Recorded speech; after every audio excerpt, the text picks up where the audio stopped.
For years, President Trump has been a vocal critic of the Iran nuclear deal brokered under the Obama administration, labeling it one of the worst agreements in history. His administration's decision to withdraw from the agreement in 2018 marked a significant shift in U.S. foreign policy towards Iran, emphasizing an aggressive stance that sought to cripple the Iranian regime. However, in a surprising turn of events, Trump is now engaging in negotiations with Iran to establish a new nuclear deal, raising questions about whether his version can be any better than its predecessor. As Trump embarks on these negotiations, the context surrounding them is crucial. The original deal, formerly known as the Joint Comprehensive Plan of Action (JCPOA), aimed to freeze Iran's nuclear program in exchange for the lifting of sanctions. It was a complex agreement, with provisions designed to limit Iran's uranium enrichment capabilities and allow for extensive monitoring by international inspectors. Despite its flaws, many experts argue that it successfully curtailed Iran's nuclear ambitions, at least during its implementation. Following Trump's withdrawal from the JCPOA, Iran resumed its nuclear activities, advancing its enrichment processes significantly. Intelligence reports suggest that Iran is now closer than ever to developing a nuclear weapon, with uranium enrichment levels nearing bomb-grade purity. Way closer, as one expert put it, indicating that the Iranian regime could potentially produce a nuclear weapon within a matter of months if it chooses to move forward aggressively.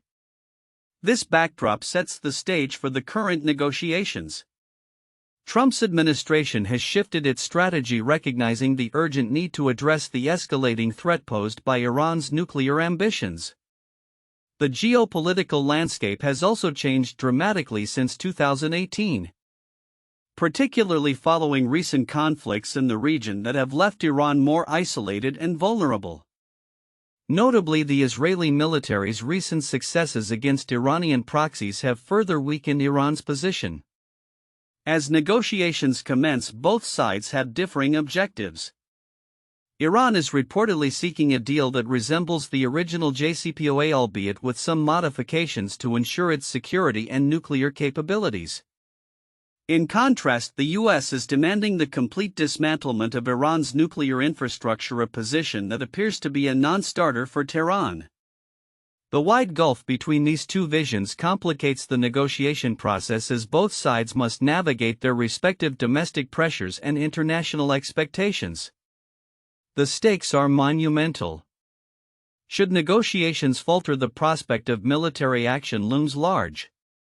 Trump's administration has signaled its readiness to resort to coercive diplomacy, amassing military assets in the region as a show of force. The message is clear: the U.S. is prepared to take decisive action if Iran does not comply with its demands. There is a sense of urgency on both sides. For Iran, the potential for renewed sanctions and military action creates a precarious situation. For the U.S., allowing Iran to develop nuclear capabilities remains a top national security concern. The coming weeks will be pivotal as negotiations unfold, with both sides hoping to strike a balance between security and diplomacy. As history has shown, negotiations involving Iran are fraught with challenges and complexities. Yet the current atmosphere presents a unique opportunity for a potential breakthrough.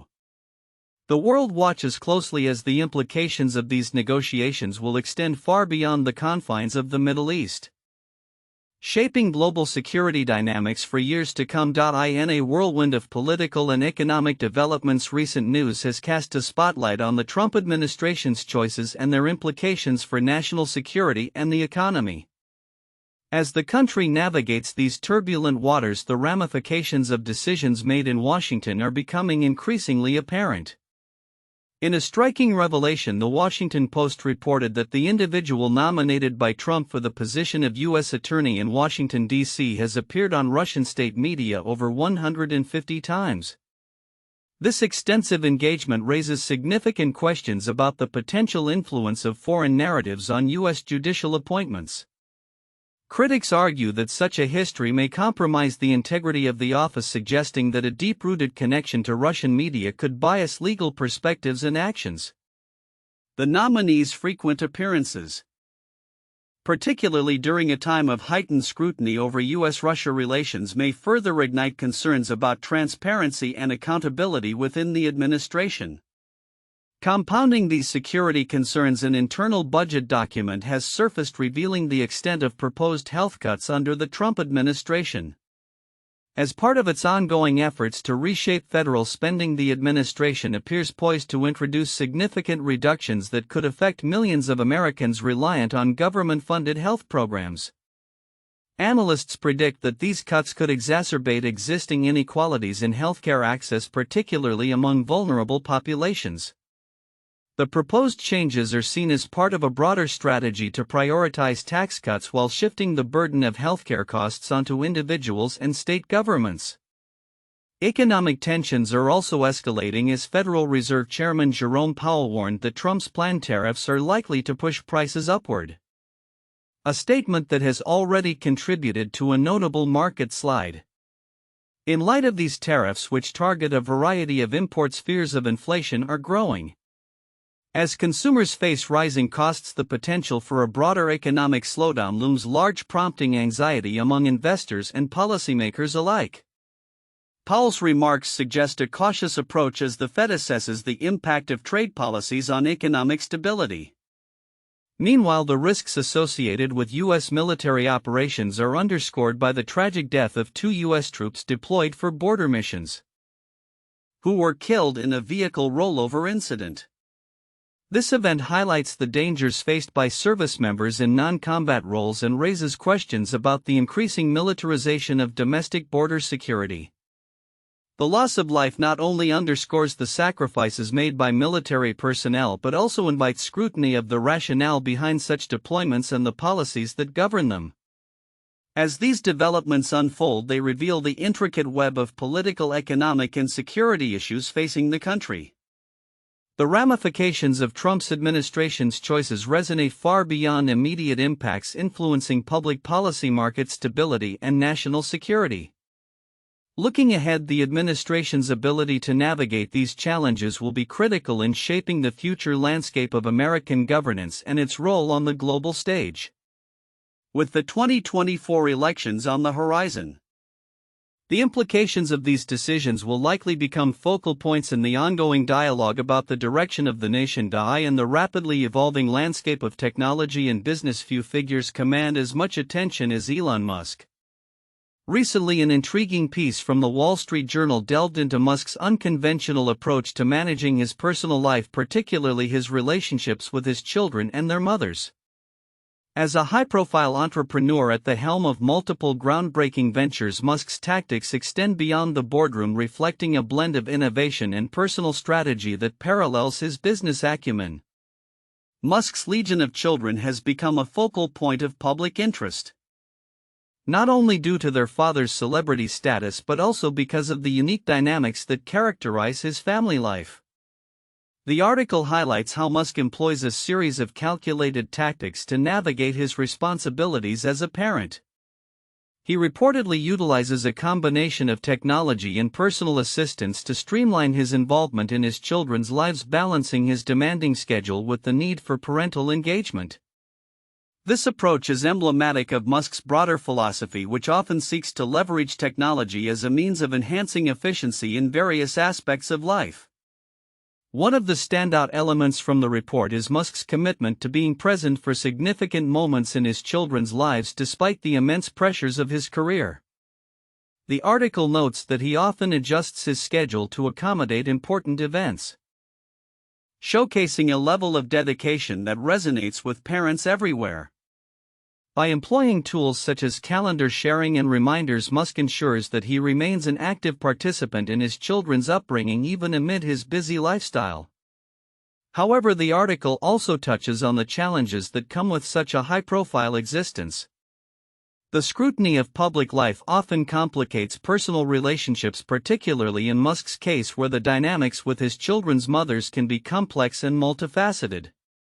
The narrative suggests that despite the obstacles, Musk strives to maintain amicable relationships, which is crucial for the well-being of his children. The piece further explores the implications of Musk's parenting style on broader societal norms. His approach raises questions about the intersection of technology and family life, particularly in an age where work-life balance is a hot topic. By embracing digital tools to manage his time, Musk may inadvertently set a precedent for how modern parents can utilize technology to enhance their involvement in family life, a trend that could have far-reaching effects on parenting strategies in the future. As the article concludes, it underscores the potential for Musk's tactics to influence not only how individuals manage their personal lives but also how technology continues to reshape our understanding of family dynamics. Looking ahead, it will be fascinating to see how Musk's approach evolves, particularly as he faces the dual pressures of public scrutiny and the responsibilities of fatherhood. For many, his journey serves as a compelling case study in the balancing act of maintaining personal relationships while driving forward ambitious professional endeavors, a scenario that resonates with countless individuals navigating similar challenges in their own lives. Belgium is facing significant challenges as it strives to meet NATO's defense spending target, a commitment that has intensified under pressure from U.S. President Donald Trump. In a move indicative of the country's precarious financial situation, Belgian officials are preparing to increase defense budgets through a combination of temporary cash injections, creative accounting, and structural reforms. Budget Minister Vincent van Petegem articulated the gravity of the situation, emphasizing that while defense spending requires urgent attention, it must not come at the expense of Belgium's welfare systems. Amid growing geopolitical tensions and a shifting security landscape, NATO leaders are expected to ratify an increase in military budgets to over 3% of GDP during a summit in June. This decision reflects the U.S. administration's concerns over the adequacy of European nations' contributions to their own security. Defense definitely requires our full attention, but so does also the sustainability of our welfare state, Van Petegem stated. To address these dual pressures, the Belgian government has committed to raising its defense budget to 2% of GDP for this fiscal year. This increase will necessitate an additional €3.8 billion in defense spending, which the government plans to achieve through various financial maneuvers. Notably, Belgium aims to classify certain regional infrastructure investments as military expenditures, leveraging NATO classifications to bolster its defense budget. Additionally, the government intends to utilize €1.2 billion from taxes collected on frozen Russian state assets, which are being earmarked for donations to Ukraine. However, the financial implications of these strategies are concerning. Belgium is currently one of 9 countries under an excessive deficit procedure, failing to meet the EU's limits on public deficits and debt-to-GDP ratios. The projected deficit for 2024 stands at 4.6%. With a debt burden expected to reach 103.4% of GDP. Van Petegem cautioned that every euro added to the deficit today will translate into future tax burdens or cuts to social welfare programs. In light of these challenges, the Belgian government plans to raise additional debt to maintain the 2% spending level. This may involve privatizing state-owned assets, potentially generating around €3.2 billion, and implementing spending cuts across various sectors, including limiting unemployment benefits and adjusting pension plans. But of course we will need to do more, Van Petegem acknowledged, indicating the likelihood of further austerity measures. Belgium is not alone in grappling with increased defense spending. Other NATO members such as Italy and Spain also face economic constraints exacerbated by the COVID-19 pandemic and lingering economic stagnation. In response to these challenges, the European Commission has proposed exempting defense spending from its fiscal rules and offering €150 billion in loans to member states, options that Belgium is likely to explore. As Belgium navigates this complex landscape, the outcomes of its defense spending strategy will have significant implications not only for its national welfare but also for its commitments to NATO and broader European security.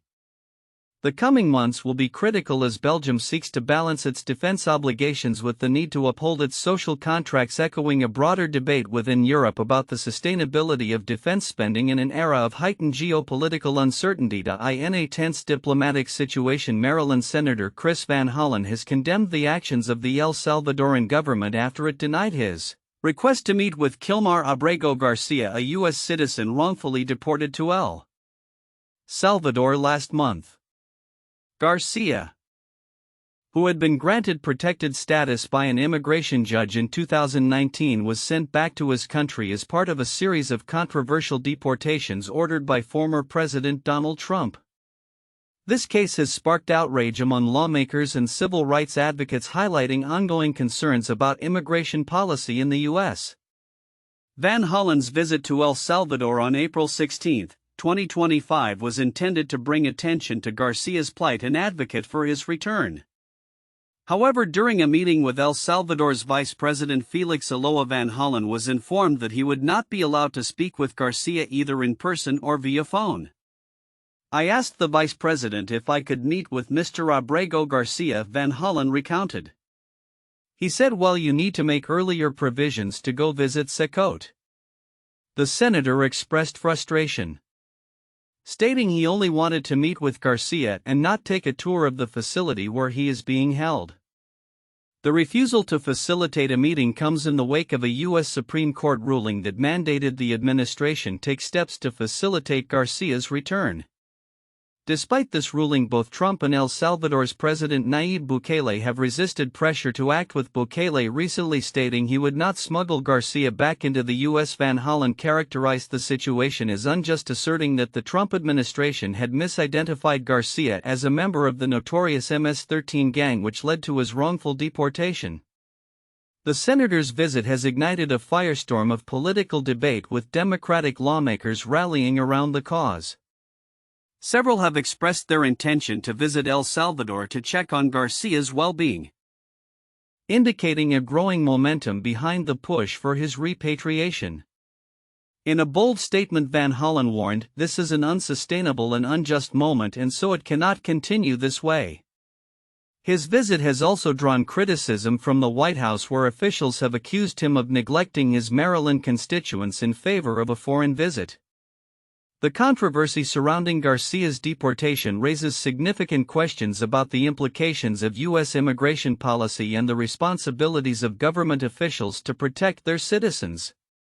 This case not only underscores the potential for administrative errors to have life-altering consequences, but also highlights the delicate balance of international relations in addressing such injustices.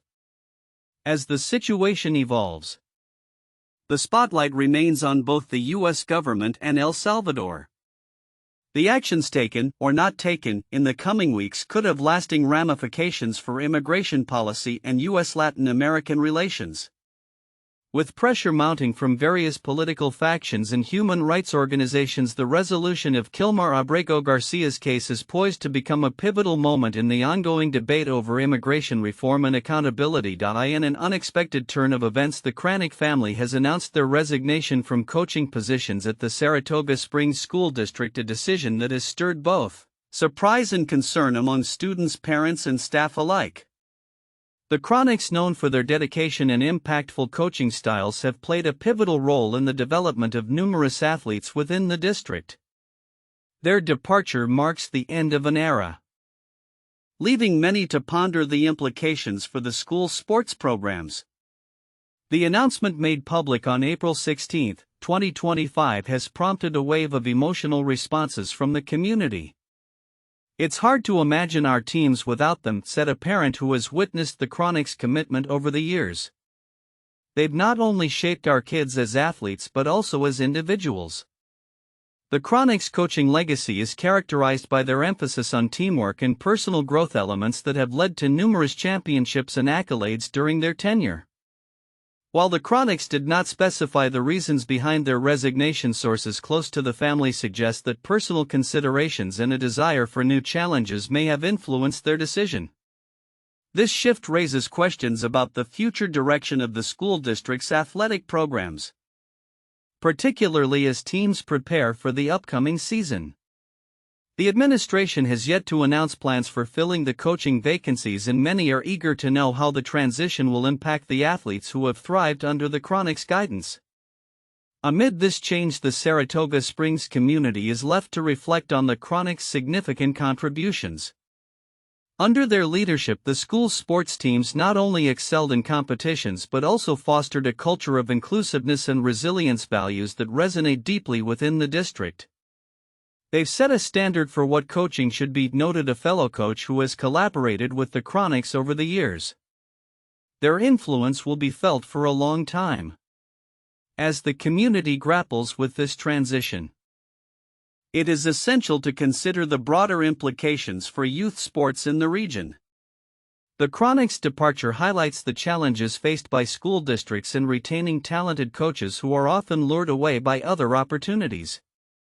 This situation raises critical discussions about support structures for coaches, including resources for professional development and work-life balance, which are vital for sustaining long-term commitment in these roles.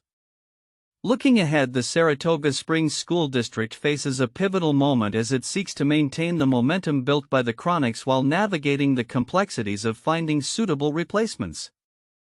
The community's strong bonds and collective spirit will undoubtedly play a crucial role in ensuring that the legacy of the Chronics continues to inspire future generations of athletes. As the district embarks on this new chapter, all eyes will be on how it addresses these challenges and fosters a supportive environment for both coaches and students alike, ensuring that the heart of its athletic programs remains vibrant and strong.